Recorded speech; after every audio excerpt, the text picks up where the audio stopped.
उस शख्स पर निगाह करूंगा, उसी पर जो गरीब और शिकस्ता दिल है और मेरे कलाम से कांप जाता है। मसीह यीशु के अजीम बाबरकत जलाली नाम में खुदाम की सलामती हो। मैं बाबर इमैनुअल आसिफ आपको वेलकम करता हूं प्रोग्राम खुदावंद की आवाज़ में। मैं बेहद शुक्रगुजार हूं आपके लाइक्स, आपके कमेंट्स का और आपकी आरा का, जिससे हम मुस्तफीद होते हैं। आज खुदावंद की जिंदा आवाज़ को हमारे साथ शेयर करेंगे पास्टर कमर गिल साहब। इनका ताल्लुक है न्यू बॉर्न मिनिस्ट्री सियालकोट से। अभी वक्त है कि खुदावंद की जिंदा आवाज़ को हम उनके वसीला से सुने। खुदा बाप, बेटे और रुहुल कुद्स के नाम से आमीन। मसीह यीशु के अजीम नाम में आप सबकी सलामती हो। खुदावंद आप सबको बड़ी बरकत दें। और आज खुदावंद के जिंदा पाक कलाम में से हम पौलुस रसूल की मार्फत फिलिपियों के नाम लिखा हुआ ख़त, उसका दूसरा बाब और उसकी 5वीं आयत मुबारका की तलावत करने की सआदत हासिल करूँगा। तो मेरे अजीज़ों, खुदावंद के जिंदा पाक कलाम में कुछ यूँ मरकूम है, वैसा ही मिजाज रखो जैसा मसीह यीशु का भी था। आमीन। आज हम खुदावंद के कलाम की इस आयत मुबारका पर गौर व खोज करेंगे। तो मेरे अजीज़ों, सबसे पहले हम ये बात करते हैं कि ये ख़त किसने लिखा और किसको लिखा और क्यों लिखा, इसकी वजह क्या थी। तो मेरे अजीज़ों, ये ख़त पौलुस रसूल, जिनको आप बखूबी जानते हैं कि खुदावंद ने अपने जलाल के लिए उनको कसरत के साथ इस्तेमाल किया और गैर कौमों में इस्तेमाल किया। तो पौलुस रसूल मसीह खुदावंद के साथ बेपनाह मोहब्बत रखते थे, और इतनी ज़्यादा मोहब्बत कि उनके लिए जान तक कुर्बान करने से गुरेज न किया।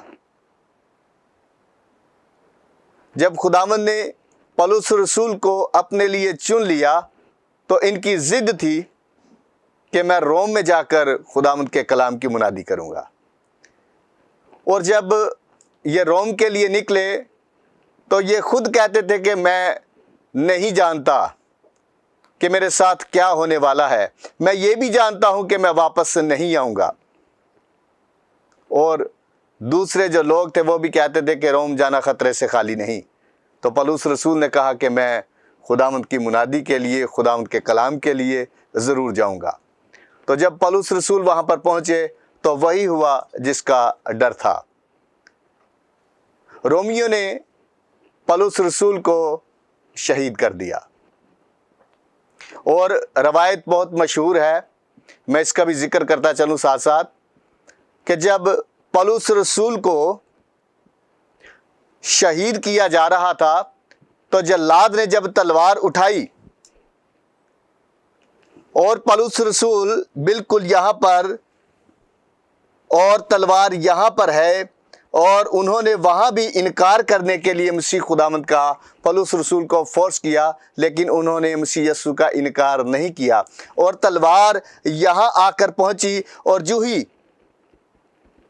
सर तन से जुदा होने लगा, तलवार उनकी गर्दन पर चली तो उनकी ज़ुबान से 3 लफ्ज़ निकले। और वो 3 लफ्ज़ नहीं बल्कि एक ही लफ्ज़ 3 मरतबा निकला था, और वो ये था, यीशु यीशु यीशु। और जब सर तन से जुदा हुआ तो ज़मीन पर 3 जगह उछला, और जिन 3 जगहों पर उनका सर उछला उन 3 जगहों पर शफाफ पानी के चश्मे निकल आए। और आज भी उस जगह पर 3 चश्मों वाला चर्च बना दिया गया है, और वहाँ पर लोग ज़ियारत के लिए जाते हैं, और ये 3 चश्मों वाले चर्च के नाम से मशहूर है। तो मेरे अजीज़ों, ये है पौलुस रसूल जो अपने ख़त को जब लिखते हैं तो किसके नाम लिखते हैं? फिलिपियों के नाम। फिलिपियों एक शहर का नाम है। फिलिपियों शहर जो है, अब हम इस पर गौर खोज करेंगे कि फिलिपियों शहर की जो खसूसियत थी, जो खसलत थी, जो उनकी बात थी, जो उनका तौर तरीका था उस पर गौर व खोज करेंगे, वो ये था कि वो अपने ओहदों पर गरूर करते थे, तकब्बर करते थे और दूसरों को डिग्रेड करके अपनी इज्जत बनाते थे। उनको अपनी सीटों पर बहुत ज़्यादा घमंड था और वो किसी को कुछ नहीं समझते थे। जिस तरह के आजकल भी हमारे इलाका में हमारे लोगों के भी ख्यालात कुछ फिलिपियों के लोगों की तरह हो चुके हैं। उनका नज़रिया ये था, एक पंजाबी की कहावत यहाँ पर मैं इसके साथ रिलेटेड है तो इसलिए मैं शेयर करता जाऊं। जे पिंड दी गल करो तो पूरे पिंड चो सिर्फ मैं सही हाँ, जे शहर दी गल करो तो पूरे शहर चो मैं सही हाँ, जे पूरे मुल्क दी गल करो मुल्क चो मैं सही हाँ, तो जे घर दी गल करो तो घर चो सिर्फ मैं सही हाँ, तो सिर्फ मैं सही हाँ तो फिर मैं ही सही हाँ। उनको भी ये मसला था, वो सिर्फ और सिर्फ अपने आप को सही और दूसरों को गलत समझते थे और खुद पर गुरूर और नाज करते थे और दूसरों का तमस्करा उड़ाते थे। इसलिए पौलुस रसूल ने जब इनका मिजाज देखा तो इनके मिजाज को लेकर उन्होंने इनको ख़त लिखा और ख़त में लिखा, क्या फिलिपियों के लोगों, तुम क्या करो, वैसा ही मिजाज रखो जैसा मसीह यीशु का भी था, क्योंकि तुम्हें अपना मिजाज बदलने की ज़रूरत है। तुम्हारा जो मिजाज है वो बिल्कुल दुरुस्त नहीं और खुदा को ये पसंद नहीं है, इसको तब्दील करें। तो मेरे अजीजों, मिजाज की बात करता चलूं कि जब भी कोई खुदा का पैगंबर इस दुनिया में आता है तो वो एक पैगाम लेकर आता है और उस पैगाम के मानने वाले और नाफरमानों के भी आप अंजाम देखते हैं। जिस तरह के नूह के ज़माना के लोगों का भी मिजाज दुरुस्त नहीं था, तो उनको भी नूह की बाबत जब नबूवत हुई और उन लोगों ने अपना मिजाज तब्दील नहीं किया, इसलिए खुदा ने पूरी कौम, पूरी दुनिया को नेस्तो नाबूद कर दिया, गर्क कर दिया, तबाह बर्बाद कर दिया और उनका नाम इस दुनिया से हमेशा हमेशा के लिए मिटा दिया। मेरे अजीजों, सदूम और अमूरा को लें, उन लोगों ने भी अपना मिजाज नहीं बदला। उनको भी कहा गया अपना मिजाज बदलो, और जब उन लोगों ने भी अपना मिजाज नहीं बदला तो खुदा ने सदूम और अमूरा को भी गर्क कर दिया। और इसी तरह यूना नबी की मिसाल को ले लें। यूना नबी जब जाते हैं नैनवा शहर में तो वहाँ पर उन लोगों को कहते हैं कि तुम्हारा मिजाज खुदा को पसंद नहीं, तुम्हारा ये रवैया, तुम्हारा ये एटीट्यूड खुदा को बिल्कुल भी पसंद नहीं, इसको तब्दील करें। तो नैनवा के लोग क्या करते हैं? नैनवा के लोग अपने मिजाज को तब्दील कर देते हैं और जिसका मिजाज सख्त था वो अपने आप को नर्म कर लेता है, और जो बादशाह तख्त पर बुर्जमान था वो टाट ओढ़कर बैठता है और अपने सर में खाक डालता है, और जो खुदा से दूर थे वो दुआ और रोजे में ठहर गए। बच्चों बड़ों सब ने अपने मिजाज को तब्दील कर दिया, और जो ही उस कौम ने अपना मिजाज तब्दील किया, खुदा ने आसमान से अपना फैसला बदल दिया। तो मेरे अजीजों, आज भी जब हम अपने मिजाज को बदलते हैं तो खुदा अपना इरादा बदल देता है, क्योंकि खुदा ये चाहता है कि हम जिंदगी पाएं और हमेशा की जिंदगी पाएं। और इसीलिए उन्होंने मिसाल के तौर पर फॉर एग्जाम्पल जो है मसीह यीशु अपना इकलौता बेटा बख्शा कि हम जो कुछ भी सीखना है, जिस तरह मसीह करता है हमें भी वैसा करने की ज़रूरत है। तो मसीह यीशु की यहाँ पर बात करते हैं कि मसीह यीशु का मिजाज कैसा था। तो मेरे अजीज़ों, मसीह यीशु का मिजाज बहुत ज़बरदस्त किस्म का था। उसके अंदर 4 चीज़ें पाई जाती हैं: आजिज़ी, हलीमी, इनकसारी और फरोतनी।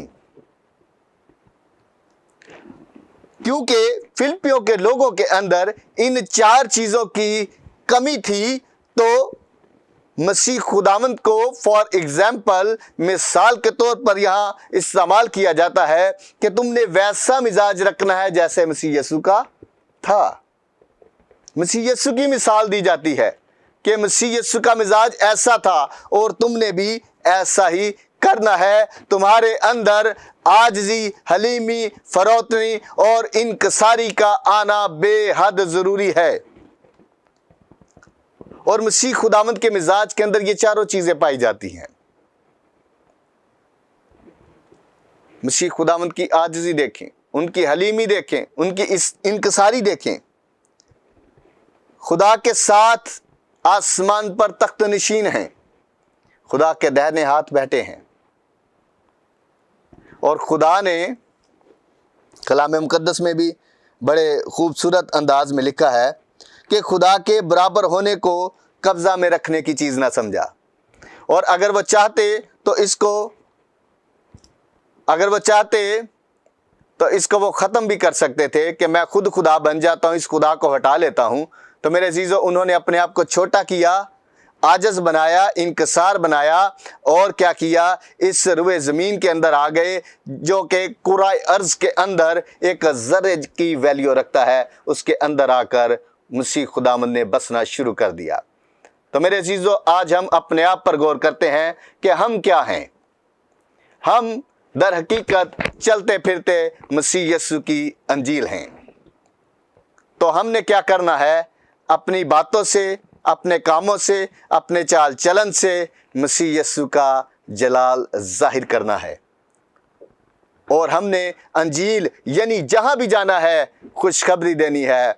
तो आए हम सब मसीह यीशु में खुश रहें, आबाद रहें और आए अपने खताकार सरों को खुदावंद की हजूरी में झुकाएं और दुआ करेंगे। ऐ खुदाए अजीम, ऐ खुदाए सालूस, ऐ खुदाए अक़दस, अजीब मशीर, खुदाए कादर मुतलिक, अब्दियत के बाप, सलामती के शहजादे, यहूदा के घराना के शेर बब्बर बचाने और छुड़ाने वाले खुदा, आप जो अजीम है, रहीम है, करीम है और कर्म करना खूब जानते हैं। तो आप जैसा ज़बरदस्त कौन है?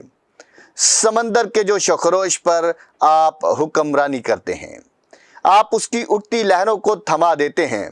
आसमान आपका और ज़मीन भी आपकी, शमाल और जनूब के पैदा करने वाले भी आप ही हैं। आप बादलों का अपनी रथ बनाकर चलते हैं, आप क्रोबियों पर बैठने वाले खुदावंद हैं। बेशक है खुदा अगरचे आप बुलंदो बाला हैं तो भी खाकसार का ख्याल रखते हैं। तो मैं खाकसार, नाचीज़, हकीर आपकी हजूरी में झुक कर आपको सजदा करता, कदूस और मुबारक कहता हूँ और आपका शुक्रिया अदा करते हैं ज़िंदगी और ज़िंदगी की दी हुई तमाम तर नेमतों, बरकतों, बख्शिशों के लिए, इस मौका, इस घड़ी, इस लम्हे के लिए जो आपने हमारी ज़िंदगी में अता किया। और ऐ जिंदा आसमानी बादशाह जो इस वक्त स्क्रीन पर मुझे देख रहे हैं, इन सब को फर्दन फर्दन आपके पाक खून में सिक्योर कर देता हूँ। इन सब को अपने पाक खून में कवर कर लें, अपने पाक खून में छुपा लें। और आपका पाक खून जो शिफा देता है, नजात देता है, रिहाई देता है और मुखलसी अता करता है, उसी पाक खून के वसीला से इनकी जिंदगियों के अंदर जितनी भी परेशानियां, दुख, मुसीबतें, बीमारियां, बंदिशें, रुकावटें, जुवे और बंधन हैं, वो आपके यीशु नाम से तोड़ दिए जाएं। इन सब को नजात, रिहाई और मुखलसी और शिफा बख्शी जाए। तमाम तरह की बदनी कमज़ोरियां आपके यीशु नाम से ख़त्म हों और ये सारी जानें हमेशा आपकी तारीफ़ करें, आपकी हम्द करें, आपकी इस्ताइश करें, आपको धन्यवाद और मुबारक कहें, यीशु मसीह नासरी के कादर मुतलिक नाम से, आमीन। खुदा बाप, बेटे और रूह कुद्स के नाम से, आमीन।